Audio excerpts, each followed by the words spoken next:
দেখো সারাদিন বসে থাকবে। কি করো বাবা? হ্যাঁ, কি হয়েছে ওর? এই যে এই গাছগুলোর মানে নিচের পাতা ভিটামিন খেয়ে নেয় গাছের, যার জন্য গাছের ফল আসতে দেরি হয়, ওই জন্য ওগুলো ছিঁড়ে ফেলছে। ফেলছি। আচ্ছা, আর এই হলুদ দিয়েছো কি পোকা মরার জন্য?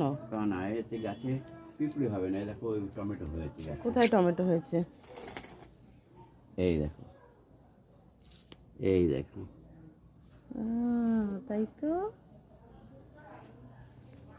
আর এটা কি লেবু গাছ? এই যে লেবু। ও মা, অনেক লেবু হয়েছে, ছোট ছোট ছোট ছোট। হ্যাঁ তাই তো দেখছি। দেখো সারা দিন রাত্রির এখানে ঠান্ডার মধ্যে আমার বাবা বসে বসে খুটুর খুটুর খুটুর খুটুর। দেখো সব গাছের গোড়ায় হলুদ দেওয়া, পিঁপড়ে হবে না। ফুল দেখেছো কত?